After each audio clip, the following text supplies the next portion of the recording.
A very good morning to all my dear students. This is grammar for class 6. Our topic is parts of speech. Dear students, there are 8 parts of speech in English which I will be teaching you, and here are only 3 parts of speech which I am going to describe, that is noun, pronoun and adjective. Right? So let us learn it one by one. First is noun. इसको हिंदी में संज्ञा कहते हैं. Noun is the name of a person, place, animal और a thing. किसी भी व्यक्ति, वस्तु, स्थान, जानवर आदि के नाम को संज्ञा कहते हैं. The second definition of noun is that noun is a naming word. किसी भी नाम को हम लोग संज्ञा कहते हैं, नाम कहते हैं. जैसे राम प्लेस, राम को अंडरलाइन किया हुआ है, राम यानी कि एक नाम है. Delhi is a city, Delhi भी एक नाउन है, अंडरलाइन किया हुआ है. सिटी भी एक नाउन है. London is the capital of England, London England का कैपिटल है, तो लंदन भी एक नाउन है, कैपिटल भी एक नाउन है और इंग्लैंड भी एक नाउन है. Boys love to play cricket, boys cricket खेलना पसंद करते हैं, तो बॉयज़ एक नाउन है, क्रिकेट भी एक नाउन है. Girls like to sing a song, लड़कियाँ गाना पसंद करती हैं, संगीत गाना पसंद करती हैं, तो गर्ल्स भी एक नाउन है और सॉन्ग भी एक नाउन है. This is a gang of robbers, this is a collective noun, समूहवाचक संज्ञा है. A gang of robbers, a band of musicians, a school of fish, ये सब कलेक्टिव नाउन्स होते हैं. इसको हिंदी में बोलते हैं समूहवाचक संज्ञा. ठीक है. All the above underline words are examples of noun. ऊपर जितने भी शब्द अंडरलाइन किए गए हैं बच्चों, ये सारे क्या हैं? नाउन के उदाहरण हैं, एग्जाम्पल्स हैं. ठीक है. आई होप आपको ये नाउन समझ में आ गया होगा कि नाउन को कैसे पहचानते हैं. आइए कुछ क्वेश्चंस के द्वारा हम इसको आगे बढ़ते हैं. Let us do the exercise 1. Identify noun oblique nouns in the given sentences and write it down. Identify का मतलब पहचानना है आपको नाउन. एक सेंटेंस में हो सकता है एक नाउन हो या एक से अधिक भी हो सकता है, और पहचानने के बाद आपको उसको लिखना है उसके बगल में. First is she plays hockey. She plays hockey, इसमें कौन सा नाउन है? तो हॉकी एक नाउन है, चूँकि हॉकी एक खेल है, खेल का नाम है. Paris is the capital of France. Paris एक नाउन है क्योंकि कैपिटल है, शहर का नाम है. कैपिटल भी एक नाउन है, कॉमन नाउन है, और फ्रांस भी एक नाउन है चूँकि एक देश का नाम है. Right. This is a pack of wolves. आगे यहाँ पे कलेक्टिव नाउन है, अ पैक ऑफ वुल्फ्स, है ना. भेड़ियों का समूह को बोलते हैं a pack of wolves. This is a collective noun, तो ए पैक ऑफ वुल्फ्स यहाँ पे नाउन हो जाएगा. Have you seen a pride of Lions. जिस प्रकार से अ पैक ऑफ वुल्फ्स समूहवाचक संज्ञा है, उसी प्रकार से अ प्राइड ऑफ लायंस भी समूहवाचक संज्ञा है, और समूहवाचक संज्ञा को इंग्लिश में कलेक्टिव नाउन कहते हैं. ठीक है. तो अ प्राइड ऑफ लायंस इसमें नाउन से. Do you know about Mahatma Gandhi. क्या आप महात्मा गांधी के बारे में जानते हैं? तो महात्मा गांधी यहाँ पे एक नाम है, दैट्स वाई महात्मा गांधी एक नाउन है. ठीक है बच्चों. आई होप आपको ये एक्सरसाइज समझ में आ गई होगी. अब आगे बढ़ते हैं, सर्वनाम में आगे बढ़ते हैं. इसको प्रोनाउन कहते हैं, है ना. A pronoun is a word which is used in the place of a noun.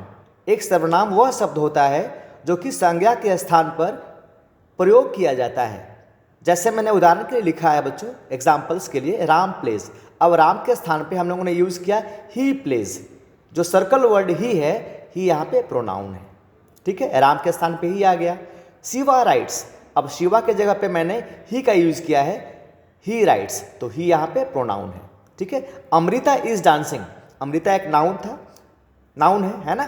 तो सी इज डांसिंग. अमृता एक गर्ल का नाम है, उसके लिए हमने सी का यूज़ किया. सी इज डांसिंग, तो सी यहाँ पे प्रोनाउन है. Boys and girls like to read. लड़के और लड़कियाँ पढ़ना पसंद करते हैं, तो बॉयज़ एंड गर्ल्स के लिए हमने जो प्रोनाउन यूज़ किया है, दे यूज़ किया है. They like to read. Understand बच्चों. आई होप आपको ये चीज़ें समझ में आ रही होंगी. अब आगे देखते हैं. Next chart of a person है. मैं बहुत डिटेल में इसमें नहीं जाऊँगा. दिस इज़ वेरी इंपॉर्टेंट, सभी बच्चों को याद करना है, जानना है. पर्सन 3 प्रकार के होते हैं बच्चों. फर्स्ट पर्सन, सेकेंड पर्सन और थर्ड पर्सन, है ना. और ये सिंगुलर नंबर और प्लूरल नंबर में बांटे जाते हैं, है ना. तो मैंने एक चार्ट बनाया है. फर्स्ट पर्सन के सिंगुलर में आई होता है और प्लूरल में वी होता है. सेकंड पर्सन के सिंगुलर में भी यू होता है एंड सेकंड पर्सन के प्लूरल में भी यू होता है. थर्ड पर्सन में सिंगुलर में he, she, it and all singular nouns होते हैं। एंड थर्ड पर्सन के प्लूरल में they and all plural nouns होते हैं। आइए अब एक्सरसाइज की ओर चलते हैं प्रोनाउन से related. Pick out pronouns in the following sentences and write it down. आपको प्रोनाउन छांटने हैं यानी कि चुनकर लिखने हैं, ठीक है ना। She wants to become a doctor, इसमें कौन सा वर्ड प्रोनाउन है? तो आप बताओ बच्चों कौन सा वर्ड प्रोनाउन है? शी वर्ड यहाँ पे प्रोनाउन है, सी इज अ प्रोनाउन, ठीक है। तो सी को आप लिख देंगे, ठीक है। You are talking with your friends, तो यू यहाँ पे प्रोनाउन है, योर भी यहाँ पे प्रोनाउन है, यू और योर दोनों प्रोनाउंस हैं, ठीक है बच्चों। I am writing a letter, तो आई यहाँ पे प्रोनाउन है, ठीक है बच्चों। We have celebrated new year, तो यहाँ पे वी एक प्रोनाउन है, ठीक है बच्चों। They have completed their work, तो दे भी एक प्रोनाउन है एंड देयर भी एक प्रोनाउन है। अंडरस्टैंड? आई होप आपको ये चीज़ें समझ में आ रही होंगी। आज का जो तीसरा टॉपिक है एडजेक्टिव, वो मैं आपको समझा देता हूँ। एडजेक्टिव को हिंदी में विशेषण कहते हैं। क्या बोलते हैं? विशेषण। ये विशेषता बताता है, किसकी विशेषता बताता है? संज्ञा अथवा सर्वनाम की विशेषता को बताता है। आइए let us understand the definition. An adjective is a word that qualifies और डिस्क्राइब्स नाउन्स और प्रोनाउंस। एडजेक्टिव वह शब्द होता है जो संज्ञा अथवा सर्वनाम की विशेषता को बताता है ना। या शॉर्ट में कह सकते हैं adjectives are describing words. Adjective को डिस्क्राइबिंग वर्ड्स के नाम से भी जानते हैं। आइए एग्जाम्पल देखते हैं। Ram is a good boy, तो राम की विशेषता क्या बता रहा है? कि वो एक गुड बॉय है, अच्छा लड़का है। तो यहाँ पे अच्छा क्वालिटी है राम की, यानी कि this is adjective. The earth is a beautiful planet, earth कैसा प्लेनेट है? तो एक ब्यूटीफुल प्लेनेट है, सुंदर प्लेनेट है, सुंदर ग्रह है ना। हमारी पृथ्वी एक सुंदर ग्रह है ना, तो ब्यूटीफुल यहाँ पे एक एडजेक्टिव वर्ड है। Diwali is a great festival, Diwali एक महान त्यौहार है ना, तो ग्रेट यहाँ पे एडजेक्टिव वर्ड है। She is the most intelligent girl in the class, the most intelligent यहाँ पे जो गर्ल है वो शी है, यानी कि सी की विशेषता को बता रहा है ना। सी एक सर्वनाम है, प्रोनाउन है, उसकी विशेषता को बता रहा है। मोस्ट इंटेलिजेंट यानी कि मोस्ट इंटेलिजेंट जो अंडरलाइन वर्ड है वो एडजेक्टिव है। Gold is a precious metal, सोना एक महंगा धातु है। प्रीशियस का मतलब क्या होता है? महंगा, है ना। तो प्रीशियस यहाँ पे गोल्ड की क्वालिटी को बता रहा है, कैसा मेटल है? तो प्रीशियस है, महंगा है, तो प्रीशियस भी यहाँ पे एक एडजेक्टिव हो गया, है ना।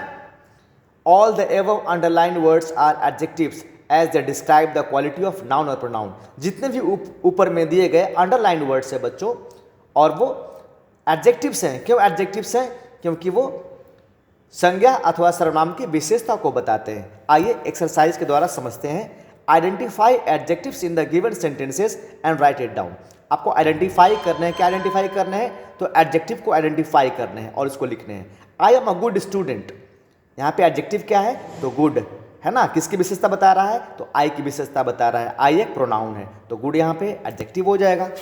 नेक्स्ट देखते हैं बच्चों।